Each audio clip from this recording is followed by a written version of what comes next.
I was in Colorado on retreat with the bishops of Province 6 last week, and I took a walk up on Cathedral Ridge, which is this beautiful ridge. Is a walk at very high altitude. I can tell you about how out of breath I was getting. But there's this place at the top of this hike that you can see Pikes Peak opening up in the distance, and it's just amazing and beautiful. And as I was walking, kind of, I was heading toward Pikes Peak, but also trying to look around at what I was seeing, I saw some really cool trees that I took photos of. And as I was thinking about it, what these trees remind me of is us.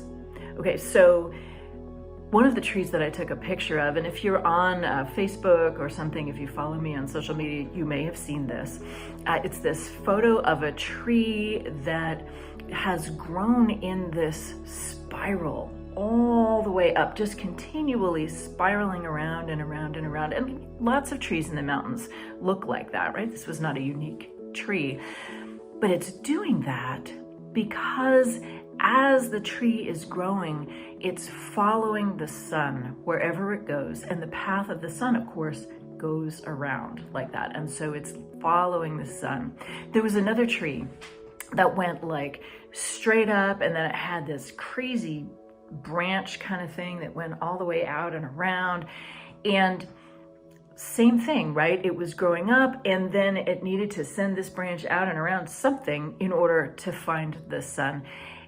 And you see trees all over the place that are contorted because they're like reaching out a branch for the sun, or maybe they're in really harsh conditions, and so they've got they're much smaller than they otherwise would be, or there's a lot of wind, so they're all kind of tilting over in one direction. The thing about it is, right, that trees, by their very nature, are constantly moving toward the sun, wherever the sun is, wherever they can get their leaves or their needles into the sunlight for that photosynthesis so they can survive. They automatically respond to the reality around them, whether it's like a high mountain or the sun turning around or the storm with the wind or whatever. It doesn't matter. Are automatically responding to their environment, to what is real around them, to what is true around them. And we humans, we would do well to do that, I think. We humans can get into this thing. We can play games with ourselves. We can kind of think that we know the truth, but then we're gonna fudge it a little bit, or we're gonna pretend we don't know, we're gonna act like we don't know, or we're too afraid to look at it. In all kinds of ways.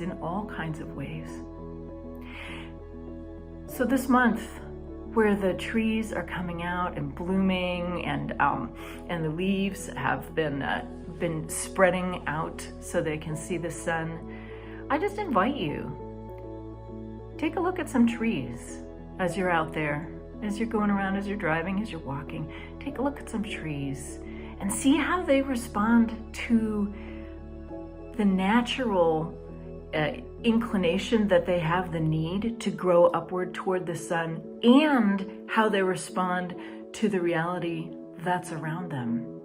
And let's think about how we do that. How do we respond to our natural inclination to grow towards God? And how do we respond to the reality that's around us? Maybe we can open our eyes and see and do that responding, even if it means we're kind of sending out a branch in a different direction, doing something different. Blessings to you.